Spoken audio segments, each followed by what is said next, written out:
Very good morning all of you. कैसी चल रही है आप सबकी प्रिपरेशन?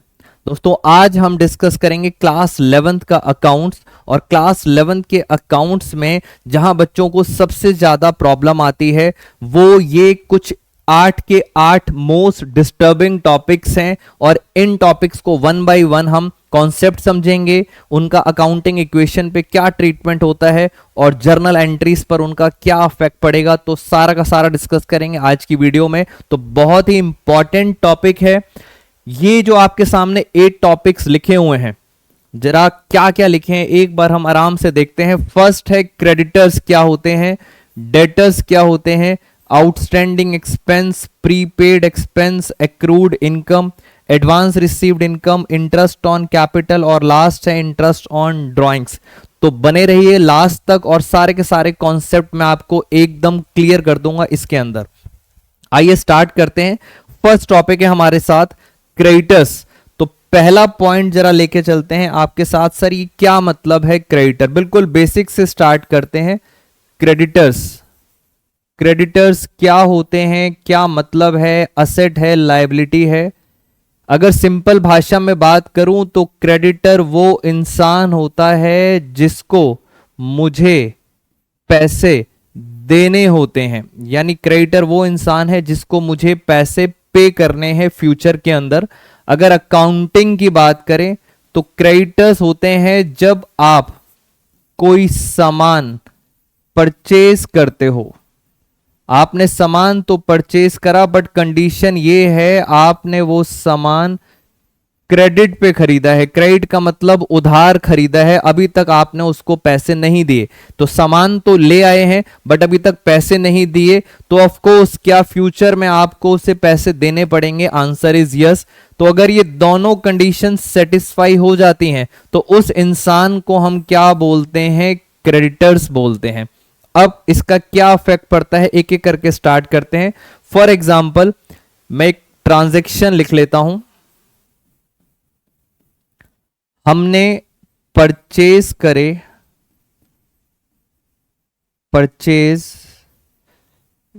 Goods from Ram. आपने गुड्स परचेज करे राम से ₹20,000। अब इस क्वेश्चन में सबसे इंपॉर्टेंट चीज ये है, अगर आप ध्यान से देखें इस क्वेश्चन में कहीं नहीं पता लग रहा कि सर ये गुड्स कैश में खरीदे हैं या क्रेडिट में। तो आपकी अकाउंटिंग कहती है अगर किसी इंसान का नाम लिखा हुआ है, किसी इंसान का नाम लिखा हुआ है तो हम ये मान के चलते हैं कि ये जो गुड्स खरीदे हैं ये किस पे खरीदे हैं? ये आपने क्रेडिट पे खरीदे हैं। तो नाम से पता लग गया आपने गुड्स 20,000 के खरीदे हैं क्रेडिट पे। अब जरा इसका क्या इफेक्ट होगा, जरा इसका इफेक्ट देखते हैं आराम से। आपने जैसे ही गुड्स खरीदे आपके पास गुड्स आ गए क्योंकि आपने गुड्स परचेज करे हैं। और ये जो राम है, ये राम आपका कौन बन गया? राम आपका बन गया क्रेडिटर, क्योंकि दोनों कंडीशन सेटिस्फाई हो रही हैं। परचेज करे हैं गुड्स और किस पे खरीदे हैं? उधार पे। तो राम कौन बन गया? क्रेडिटर। अब गुड्स 20,000 के गुड्स आ गए और 20,000 के राम बन गए क्रेडिटर। अब अकाउंट्स के अकॉर्डिंग क्रेडिटर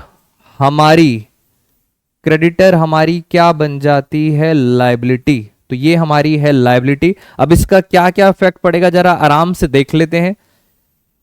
सबसे पहले चलते हैं अकाउंटिंग इक्वेशन। तो अकाउंटिंग इक्वेशन आपकी क्या कहती थी?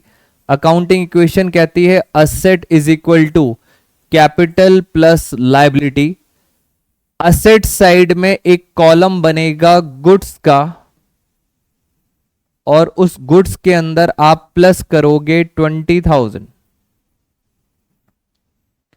और लायबिलिटी साइड के अंदर एक कॉलम बनेगा क्रेडिटर का। आप चाहें तो उसका नाम भी लिख सकते हैं, नाम है उसका क्रेडिटर्स। क्रेडिटर का नाम है राम और इसके अंदर आप प्लस करेंगे 20,000। तो ये हो गई आपकी अकाउंटिंग इक्वेशन और ये सेटिस्फाई हो रही है। पहला पॉइंट हो गया अकाउंटिंग इक्वेशन। दूसरा चलते हैं जर्नल एंट्री। तो जरा जर्नल एंट्री पे चलते हैं। जब भी गुड्स खरीदते हैं तो अगर आपको रूल्स क्लियर हैं, गुड्स अगर बढ़ते हैं तो अकाउंट्स कहता है आपको करना है डेबिट, और अगर राम है लाइबिलिटी बढ़ती है तो आपको करना होता है क्रेडिट। तो हमारी जर्नल एंट्री हुई परचेज अकाउंट डेबिट टू, नाम पता है आपको, नाम है राम, और राम के आगे आप सब बच्चों को पता है अकाउंट नहीं लिखते, तो गुड्स बढ़ गए, purchase account debit to Ram. कितने का सामान खरीद लिया था आपने? 20,000। नीचे लिखेंगे नरेशंस बीइंग गुड्स परचेज्ड, खत्म कहानी। तो मैंने आपको क्रेडिटर वाला पॉइंट बता दिया कि इसके अंदर क्या क्या चीजें होती हैं। हम चलते हैं अपने नेक्स्ट टॉपिक पर। नेक्स्ट टॉपिक हमारा चल रहा था डेटर। अब क्वेश्चन ये है सर डेटर क्या होता है? क्रेडिटर मैंने आपको बता दिया, क्रेडिटर हमने अभी तक क्या पढ़ा? क्रेडिटर हमारी होती है लायबिलिटी। पहला पॉइंट हमारा हो गया खत्म। अब आते हैं हम डेटर पे। डेटर क्या होते हैं यहां लिख देता हूं, डेटर हमारे होते हैं असेट्स। अब ये क्या मतलब है जरा इसको भी समझ लेते हैं डिटेल के अंदर। तो पॉइंट नंबर 2 से हमने स्टार्ट करा। पॉइंट नंबर 2 है डेटर। क्या मतलब डेटर का? सबसे पहला क्वेश्चन, डेटर वो पर्सन होता है जिससे मुझे पैसे लेने होते हैं। तो डेटर वो इंसान होता है जिससे मुझे पैसे लेने हैं। अगर मैं स्टूडेंट्स को पढ़ा रहा हूं और ट्यूशन की सर्विसेज दे रहा हूं तो उसके बदले मुझे उनसे क्या मिलती है? फीस मिलती है। तो जिस स्टूडेंट ने मुझे फीस नहीं दी, इसका मतलब अभी मुझे उससे पैसा लेना है, और जिस इंसान से पैसा लेना होता है वो मेरे क्या बन जाते हैं? डेटर। और डेटर अकाउंटिंग टर्मिनोलॉजी के अंदर डेटर को हम किस कैटेगरी में डालते हैं? डेटर होते हैं असेट्स। तो फटाफट चलते हैं, मैं आ जाता हूं आपके बेसिक चीज पर। डेटर तब होते हैं जब आप कोई सामान बेचते हो, बट कंडीशन ये है वो सामान आपने उधार पर बेचा है, अभी तक आपको पैसे नहीं मिले। अगर पैसे मिल गए फिर तो आपकी पॉकेट में कैश आ गया या चेक आ गया, बट अगर पैसा नहीं मिला तो वो इंसान कौन बन गया? हमारा डेटर। तो दोनों कंडीशन सेटिस्फाई होनी चाहिए, सामान बेचा होना चाहिए और किस पर बेचा होना चाहिए? उधार पर। आइए एक ट्रांजैक्शन के थ्रू स्टार्ट करते हैं।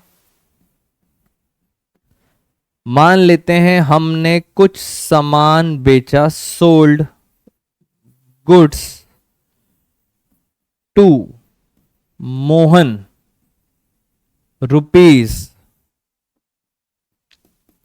₹5,000। अब इससे आपको फिर क्लियर हो गया, जब भी नाम लिखा होता है, मैंने आपको अभी भी बताया था, अगर किसी इंसान का नाम लिखा होता है इसका मतलब आपने उधार पर या तो सामान बेचा है या सामान खरीदा है, बट उधार पर।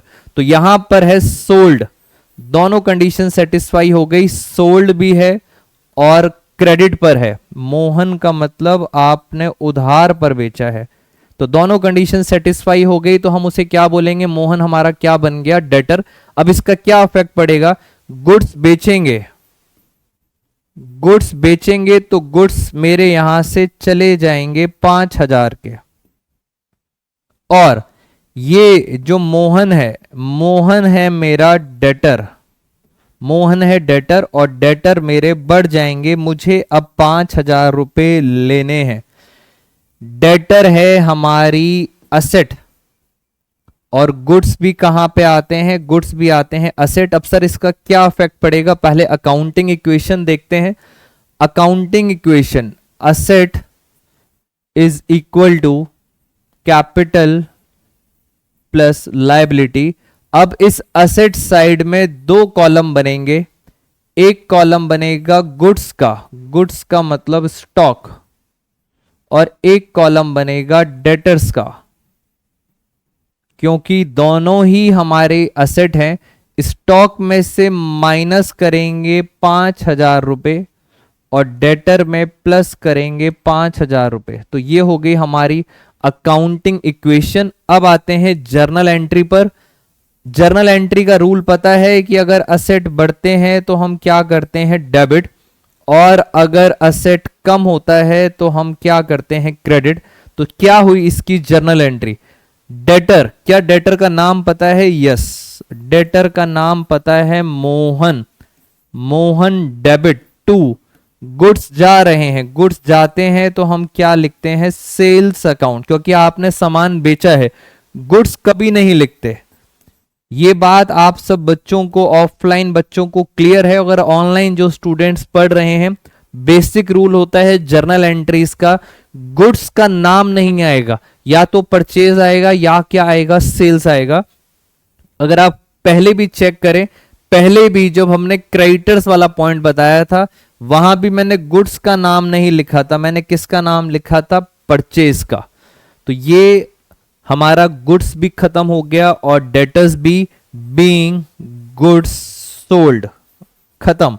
तो डेटर और क्रेडिटर का कॉन्सेप्ट खत्म। दोनों में एक छोटी सी बात, डेटर हमारी असेट होती है और क्रेडिटर्स हमारी लायबिलिटी होती है। दोनों ट्रांजैक्शन तब होती है जब आप सामान परचेज करते हो या बेचते हो, बट कंडीशन ये है उधार पर बेचते हो या खरीदते हो, क्रेडिट होना चाहिए, तभी ये दो इंसानों की बात आएगी। वापस आते हैं अपने साथ। तो डेटर भी खत्म, क्रेडिटर्स भी खत्म। नेक्स्ट पॉइंट आ गया आउटस्टैंडिंग एक्सपेंसेस। आउटस्टैंडिंग एक्सपेंसेस हमारी लायबिलिटी होती है। अब क्यों होती है, क्या रीजन है, जरा इसको भी समझते हैं। आउटस्टैंडिंग एक्सपेंसेस हमारी क्या होती है, लायबिलिटी। आइए जरा इनके बारे में डिस्कशन करते हैं आपके साथ। तो नेक्स्ट स्लाइड पे चलते हैं। अब क्वेश्चन ये आया, ये हमारा एक फाइनेंशियल ईयर है, ये हमारा एक फाइनेंशियल ईयर है। पहला मंथ हो गया अप्रैल, अप्रैल के बाद मई, जून, जुलाई, ऐसे चलता जा रहा है। लास्ट में आ गया जनवरी, फरवरी और मार्च। ये हमारा फाइनेंशियल ईयर था, पूरे 12 महीने का था। हर महीने आप अपने बिजनेस का रेंट पे करते हो, एवरी मंथ। हर महीने आप अपने बिजनेस का रेंट पे करते हो। अब रेंट मैं आपको बता देता हूं, रेंट पर मंथ, हर महीने का रेंट है, मान लेते हैं 20,000 रुपए पर मंथ रेंट है। यानी आपको अप्रैल में भी पे करना है, मई में, जून, जुलाई, हर महीने आप अपने बिजनेस का रेंट पे करते हो। बट आपने आखिरी 2 महीने हैं फरवरी और मार्च, इसका रेंट अभी तक नॉट पेड, अभी तक आपने पे नहीं करा। तो देखा जाए हमारे बिजनेस में 12 महीने होते हैं, 12 महीने में से आपने कितने महीने का रेंट पे कर दिया, कितने महीने का रेंट पे कर दिया, 10 महीने का। और कितने महीने का अभी तक पे नहीं करा, 2 महीने का रेंट अभी तक आपने पे नहीं करा। अब मुझे आपको बेसिक चीजें तो आपको समझ आ गई, मुझे आपको सिखानी है अकाउंटिंग। अकाउंटिंग में क्या करते हैं, जितने महीने का आपने रेंट पे कर दिया, 20,000 इंटू 10, आपने पे कर दिया 2 लाख रुपए। कितने महीने का आपने अभी तक पे नहीं करा, फरवरी और मार्च का, 20,000 इंटू 2 महीने का रेंट आपने पे नहीं करा।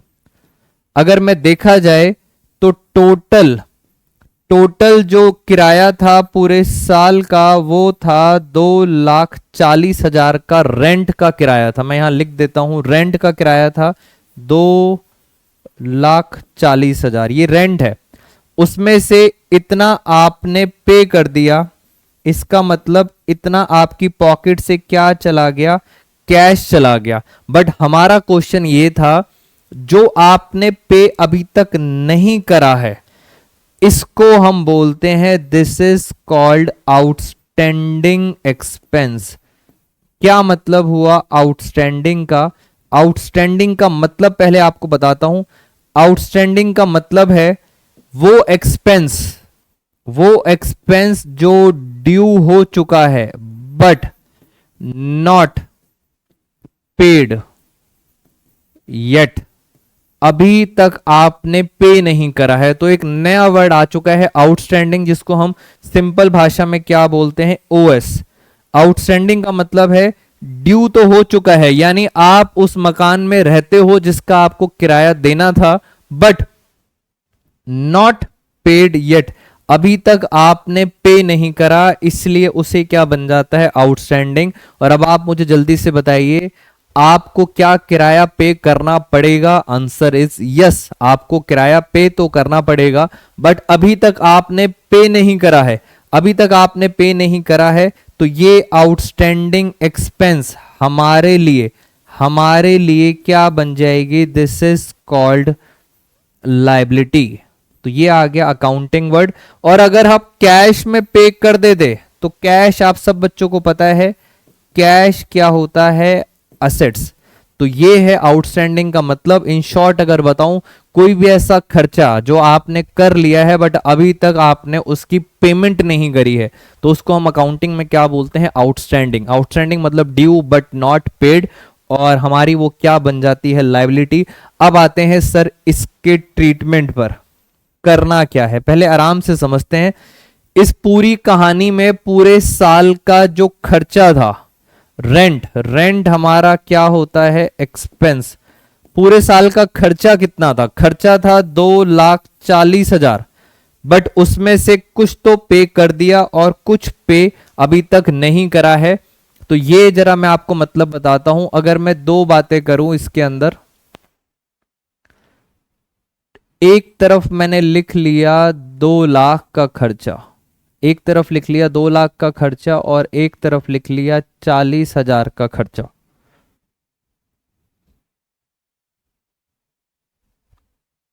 इस 2,00,000 का क्या ट्रीटमेंट रहेगा और इस 40,000 का क्या ट्रीटमेंट रहेगा। इस 2,00,000 में पहले हम करेंगे आपका एक्सपेंस, खर्चा है, एक्सपेंस का नाम है रेंट।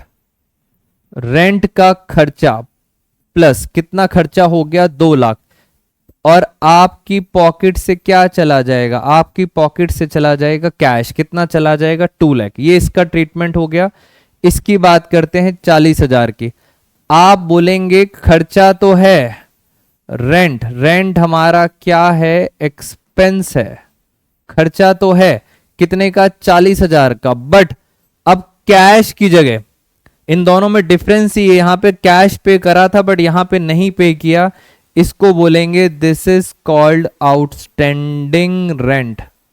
आउटस्टैंडिंग रेंट, अभी तक आपने पे नहीं करा है। और मैं फटाफट इसको अकाउंटिंग वर्ड से यूज कर देता हूं। रेंट हमारा क्या है, एक्सपेंस।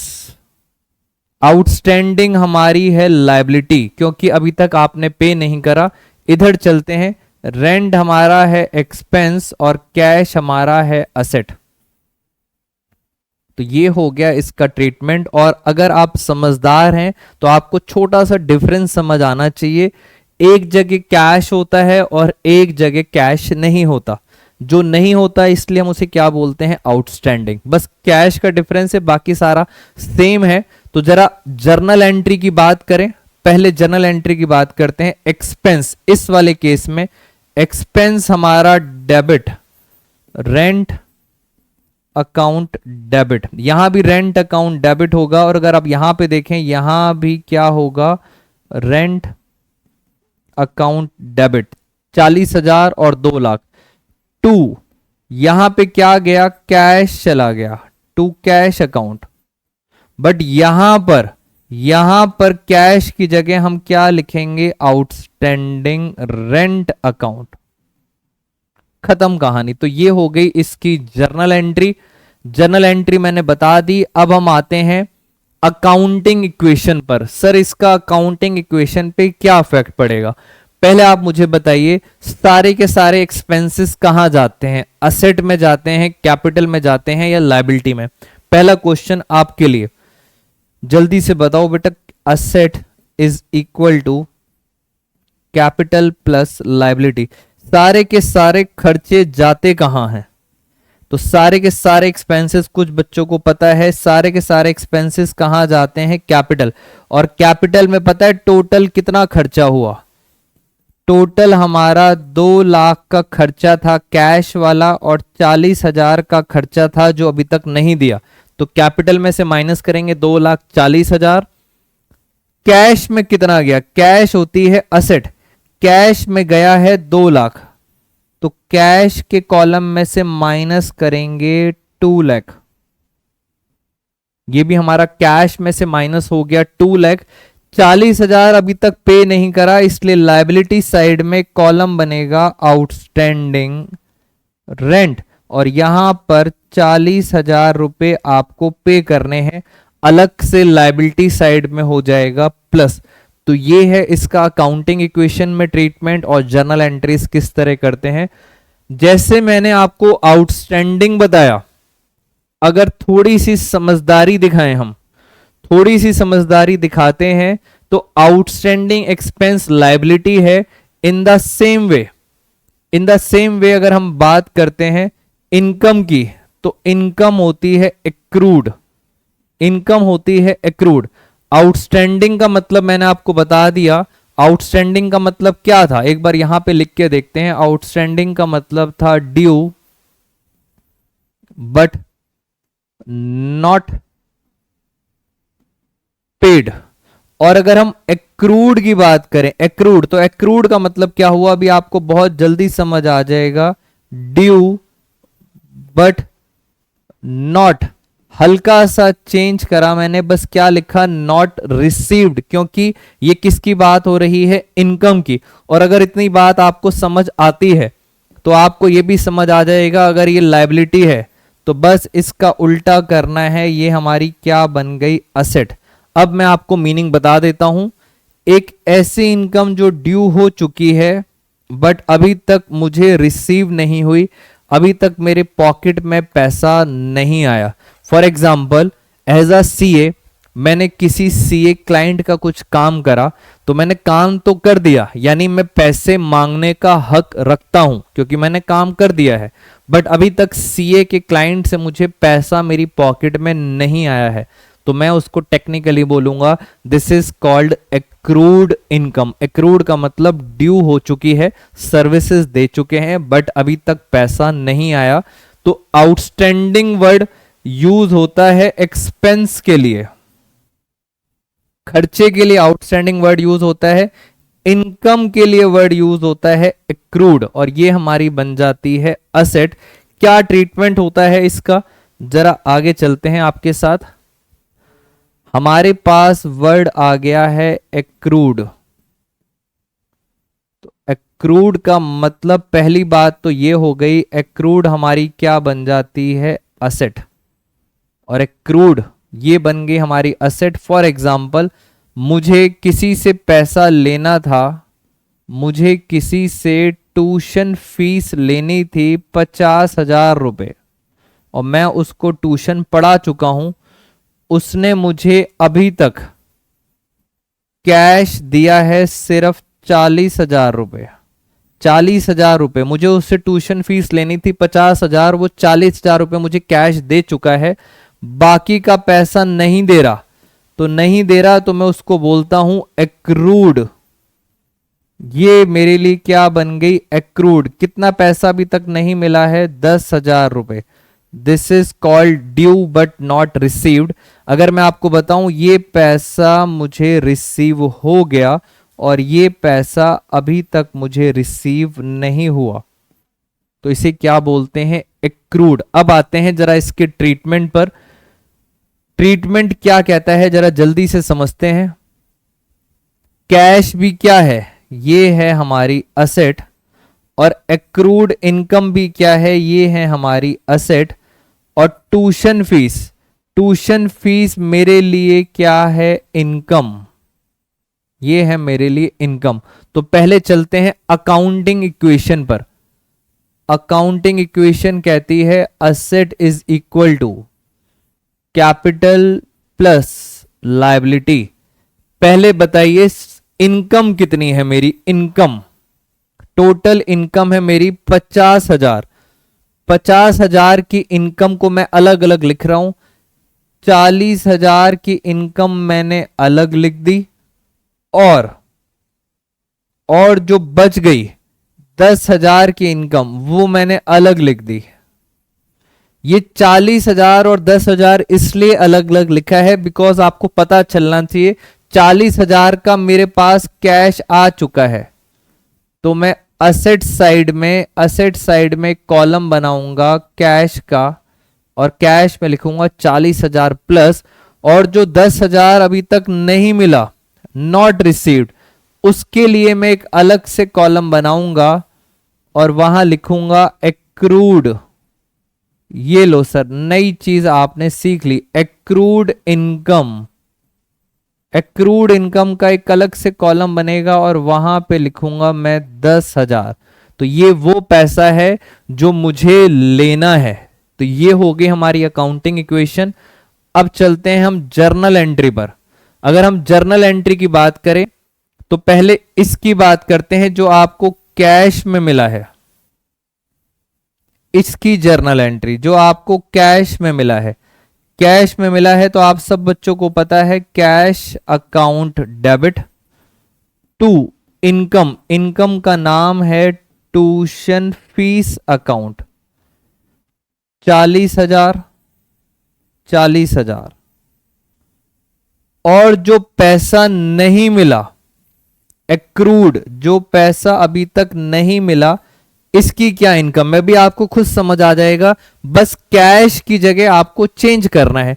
कैश की जगह, कैश नहीं मिला तो कैश की जगह आपको लिखना है एक्रूड ट्यूशन फीस। इनकम का नाम असेट है 10,000 टू ट्यूशन फीस अकाउंट 10,000। तो जैसा कि मैं आपको समझाना चाहता हूं, समझदार बच्चा वो है जो छोटी सी बात को क्लिक कर ले कि हल्का सा डिफरेंस कहां है। बट डिफरेंस को अगर आप समझेंगे तो आपको समझ आ जाएगा। कैश मतलब कैश मिल गया, और कैश अगर नहीं मिला तो हम क्या लिखते हैं, एक्रूड ट्यूशन फीस। होती दोनों की दोनों असेट्स हैं। तो ये वाला भी topic with entries with accounting question आपको समझ आ गया। वापस चलते हैं अपने नेक्स्ट टॉपिक के ऊपर। इन दोनों में मैंने आपको डिफरेंस बता दिया, क्या क्या डिफरेंस है। अब चलते हैं आगे। प्रीपेड एक्सपेंस क्या होता है। प्रीपेड आप सब बच्चों को पता है, जैसे हम अपना मोबाइल रिचार्ज कराते हैं तो उसमें होता क्या है, पहले आप उसको कैश, दुकानदार को कैश पे करके आते हो और उसके बाद पूरा महीना उस रिचार्ज को यूज करते हो। एक और एग्जांपल, नेटफ्लिक्स का अगर हम सब्सक्रिप्शन लेते हैं तो पहले हमें नेटफ्लिक्स को पैसे देने पड़ते हैं, फिर हम पूरे महीने या क्वार्टर या पूरे साल उस पैसे को हम यूज करते हैं। तो this is called prepaid. Prepaid का एक और नाम जो आप बच्चे गलत कर देते हैं, प्रीपेड को हम बोलते हैं अनएक्सपायर्ड। ये एक अच्छा सा वर्ड है जो आप बच्चे याद रखेंगे। प्रीपेड का दूसरा नाम अनएक्सपायर्ड। और अगर अकाउंटिंग में बात करें तो प्रीपेड हमारी क्या बन जाती है, असेट्स, क्योंकि पैसा तो हमने दे दिया, अब हम पूरे साल उसको यूज करते हैं। तो प्रीपेड के बारे में जरा डिस्कशन करते हैं अपने साथ। नेक्स्ट टॉपिक आ चुका है हमारा prepaid. Prepaid expense, prepaid expense.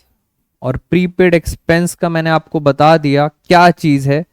Prepaid expense में आपकी पॉकेट से क्या चला जाता है, कैश चला जाता है उसी टाइम। और क्योंकि आपको सर्विसेज मिलनी है पूरे महीने पूरे साल में, तो हम प्रीपेड को, प्रीपेड एक्सपेंस को हमने क्या मान लिया, प्रीपेड एक्सपेंस को हमने क्या मान लिया, असेट। और कैश भी क्या है, हमारी असेट। तो ये है प्रीपेड एक्सपेंस का एग्जाम्पल और प्रीपेड एक्सपेंस का ट्रीटमेंट क्या मतलब है। इसको जरा क्वेश्चन के थ्रू समझते हैं। मान लेते हैं ये है हमारा पूरा साल, ये है हमारा पूरा साल। पहला महीना है अप्रैल, मई, और करते करते करते लास्ट फरवरी और आ गया मार्च। ये है आपका पूरा साल। हुआ क्या, हर महीने आप इलेक्ट्रिसिटी छोड़ो, हम रेंट ही लेके चलते हैं।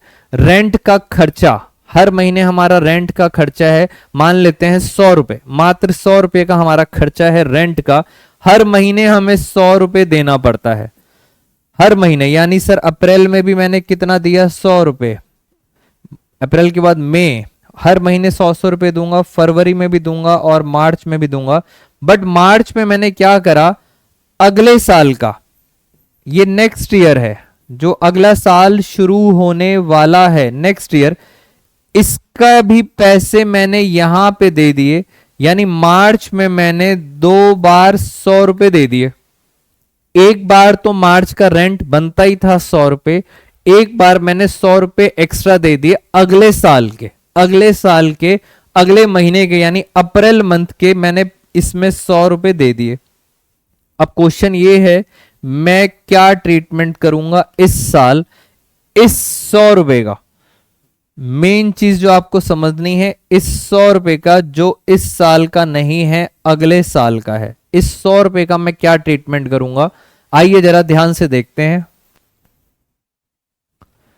ये 100 रुपए, अगर मैं एंट्री की बात करूं इस 100 रुपए की, मैं इसकी बात नहीं कर रहा, ये तो नॉर्मल खर्चा है। नेक्स्ट ईयर के 100 रुपए मैंने अभी दे दिए, तो मेरी पॉकेट से कैश कितना चला गया, 100 रुपए। सिर्फ इस पॉइंट की बात कर रहा हूं, और दिस इज कॉल्ड प्रीपेड। तो मैं क्या जर्नल एंट्री करूंगा, आप एंट्री देखिए। अगर असेट कम होता है तो हम करते हैं क्रेडिट, तो हमारी एंट्री हो गई prepaid rent account debit to, pocket से चला गया कैश। और ये प्रीपेड मैं वो वाला बता रहा हूं जो नेक्स्ट ईयर का है, 100 रुपए। This is called prepaid rent. मैं इसकी बात नहीं कर रहा। अगर आप बच्चों को क्यूरियोसिटी ये है कि सर इसकी एंट्री क्या होगी, तो दोस्तों ये तो नॉर्मल एक्सपेंस है, मार्च मंथ का नॉर्मल रेंट है 100 रुपए जो आपने पे कर दिया। नॉर्मल एक्सपेंस तो एंट्री क्या होती है, नॉर्मल एक्सपेंस है rent account debit to cash, ये नॉर्मल एंट्री है। बट वहां पे डिफरेंस है, वहां पे आपने क्या लिखा, प्रीपेड, क्योंकि ये इस साल का नहीं है, ये नेक्स्ट ईयर का है 100 रुपए। और अगर मैं इसके अकाउंटिंग ट्रीटमेंट की बात बताऊं, तो अकाउंटिंग इक्वेशन में asset is equal to capital plus liability. Asset side में आपको 2 कॉलम बनाने पड़ेंगे, एक कॉलम बनेगा कैश का और एक कॉलम बनेगा प्रीपेड रेंट का। कैश में से आप माइनस करोगे 100 रुपए और प्रीपेड रेंट में प्लस करोगे 100 रुपए। ये है इसका ट्रीटमेंट कि हमें प्रीपेड का करना क्या होता है, अकाउंटिंग इक्वेशन क्या होती है, जर्नल एंट्रीज क्या होती हैं। तो यहां पे दोस्तों प्रीपेड भी हमारा हो गया खत्म। और अगर प्रीपेड आप बच्चों को समझ आता है तो मेरे साथ साथ बिल्कुल प्रीपेड का उल्टा है। प्रीपेड का उल्टा हो गया एडवांस रिसीव्ड इनकम। प्रीपेड का बिल्कुल उल्टा है। प्रीपेड वर्ड यूज करते हैं एक्सपेंस के लिए क्योंकि यहां पे लिखा होता है paid, but advance received word use करते हैं इनकम के लिए क्योंकि यहां पे क्या होता है, रिसीव्ड। बिल्कुल उल्टा चलते हैं। मैं फटाफट बताता हूं आपको। जैसे वो असेट है, ये हमारी बन जाएगी लायबिलिटी, ये हमारी बन जाएगी लायबिलिटी। और एडवांस रिसीव्ड इनकम का मतलब है, फॉर एग्जांपल अभी हम पढ़ा रहे हैं आपको क्लास 11th के अंदर एक बच्चे ने मुझे क्लास 12th की फीस दे दी। तो मैं पढ़ा रहा था तो क्लास 11th, और मैं क्लासेस भी 11th की ले रहा हूं, सर्विसेज भी 11th की दे रहा हूं, बट एक स्टूडेंट ने मुझे क्लास 12th की फीस भी अभी दे दी। अभी मैंने उसको 12th पढ़ाया नहीं है, इसलिए मैं उसे क्या बोलूंगा, this is called advance received income. और अगर 12th में बच्चे ने कहा कि सर मुझे आपकी क्लासेस कंटिन्यू नहीं करनी, तो वो ऑफ कोर्स मुझे वो पैसा लॉजिकली एथिकली वो पैसा मुझे वापस करना पड़ेगा, और अगर मुझे उसको पैसा वापस करना पड़ा तो मेरी क्या बन जाती है, वो लायबिलिटी। अब इसको एक और वर्ड से बोला जाता है जहां पे आपके बुक्स की वजह से आप बच्चे कुछ कंफ्यूज हो जाते हैं। एडवांस रिसीव्ड को बोला जाता है अनअर्न्ड। इस वर्ड को ध्यान से समझें, अनअर्न्ड यानी अभी तक आपने अर्नड नहीं की है बट आपके अकाउंट में पैसा आ चुका है। This is called advance received. हमारे लिए क्या बन जाती है, ये लायबिलिटी, और हम चलते हैं इसके अकाउंटिंग ट्रीटमेंट पर। तो एडवांस रिसीव्ड इनकम, मैंने शॉर्ट में लिख दिया ARI, एडवांस रिसीव्ड इनकम। इसके अंदर क्या होता है, मुझे अभी पैसा मिल गया, जैसे मैंने एग्जांपल बताया था 12th की फीस मुझे अभी मिल गई, तो कैश आ गया मेरे पास, और ये जो एडवांस रिसीव्ड ट्यूशन फीस है, 12th क्लास की फीस है, ये मेरे लिए क्या बन गई, दिस इज कॉल्ड लायबिलिटी, और ये मेरे लिए क्या होता है, असेट। तो आप एग्जांपल्स अगर याद रखेंगे, एडवांस रिसीव्ड इनकम मतलब होता है अनअर्न्ड। अनअर्न्ड का मतलब जो आपने कमाई नहीं, अभी मैंने 12th के बच्चे को ट्यूशन पढ़ाया ही नहीं बट फिर भी मेरी पॉकेट में क्या आ गया, पैसा आ गया, कैश आ गया, और एडवांस रिसीव्ड इनकम। और अगर आप मेरे से पूछते हैं इसकी जर्नल एंट्री, तो जर्नल एंट्री कैश असेट बढ़ता है तो डेबिट, एडवांस रिसीव्ड लायबिलिटी बढ़ती है तो क्रेडिट। जर्नल एंट्री होगी cash account debit to advance received tuition fees account credit. ये हो गई इसकी जर्नल एंट्री। नीचे लिखेंगे narration being tuition fees received in advance. और अगर हम बात करते हैं अकाउंटिंग इक्वेशन की, तो अकाउंटिंग इक्वेशन होती है asset is equal to capital plus liability. Asset side के अंदर एक कॉलम बनेगा कैश का कॉलम, कैश में करेंगे प्लस, और ऐसे ही लायबिलिटी साइड में एक कॉलम बनेगा एडवांस रिसीव्ड इनकम, और उसमें भी हम क्या करेंगे, प्लस। तो ये है अकाउंटिंग इक्वेशन और ये है आपका एडवांस रिसीव्ड। दोस्तों लास्ट 2 टॉपिक्स रह गए हैं, इंटरेस्ट ऑन कैपिटल और इंटरेस्ट ऑन ड्रॉइंग्स। मैं चाहता हूं पहले मैं आपको सारा का सारा कंक्लूड कर दूं, और उसके बाद इंटरेस्ट ऑन कैपिटल और इंटरेस्ट ऑन ड्रॉइंग्स को हम आपके साथ एक और सेपरेट वीडियो बनाएंगे, जिसके अंदर इंटरेस्ट ऑन कैपिटल और इंटरेस्ट ऑन ड्रॉइंग्स पूरा डिटेल में आपको मैं समझा दूंगा क्या होता है। तो जल्दी से इसको कंक्लूड करते हैं इस क्लास को। सबसे पहले हमने पढ़े थे क्रेडिटर्स। क्रेडिटर्स वो इंसान होता है जिसको मुझे पैसे देने होते हैं, इसलिए वो मेरी क्या बन जाती है, लायबिलिटी। क्रेडिटर्स क्यों होते हैं, when we purchase goods on credit, दोनों कंडीशन सेटिस्फाई होंगी तो आप क्या बन जाओगे, क्रेडिटर। डेटर वो इंसान होते हैं जिससे मुझे पैसा लेना होता है, पैसा लेना होता है इसलिए वो मेरी होती है असेट। और क्यों लेना है, आपने गुड्स सोल्ड करे हैं, पहली कंडीशन। दूसरी चीज उधार पे करे हैं क्रेडिट में, इसलिए वो क्या बन जाते हैं, हमारे डेटर। फिर हमने 4 अलग से पॉइंट पढ़े। 4 पॉइंट में हमने क्या पढ़ा, मैं इसको जल्दी से आपको यहां पे समझाता हूं एक बारी। अगर हम बात करें एक्सपेंसेस की, अगर हम बात करें खर्चों की, तो खर्चों के अंदर 3 चीजें, या तो आपने खर्चा पे कर दिया है, या अभी तक आपने पे नहीं करा है। अगर नहीं पे करते तो हम क्या बोलते हैं, आउटस्टैंडिंग, या समटाइम्स आपने ज्यादा पे कर दिया है, प्रीपेड। 3 ही बातें होती हैं, या तो नॉर्मल खर्चा पे करा, या पे नहीं करा, या उल्टा ज्यादा पे कर दिया, उसे कहते हैं प्रीपेड।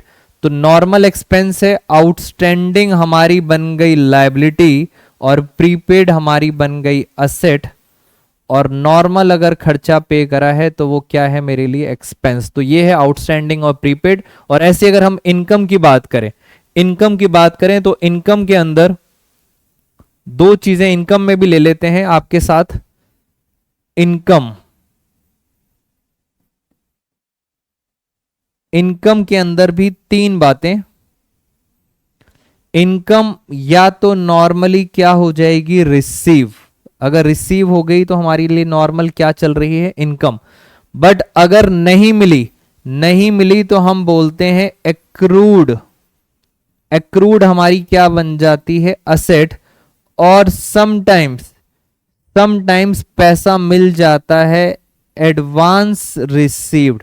एडवांस रिसीव्ड आपकी क्या बन जाती है, लायबिलिटी। तो ये मैंने आपके साथ सारे की सारी डिस्कशन कर दी है फ्रेंड्स। सिर्फ 2 टॉपिक रह गए, इंटरेस्ट ऑन कैपिटल और इंटरेस्ट ऑन ड्राइंग्स। बेटा ये डिस्टर्बिंग टॉपिक हैं, मैं जितनी भी ऑफलाइन क्लासेस लेता हूं बच्चों को नॉर्मली इनमें कंफ्यूजन रहती है, तो इस वीडियो को एटलीस्ट 2 टाइम्स आप देखें जिससे दिमाग में क्लैरिटी बैठ जाए। और छोटी सी बात यह है, सिर्फ कैश की जगह नाम चेंज होते हैं, तो उस बात को जरूर ध्यान रखेंगे।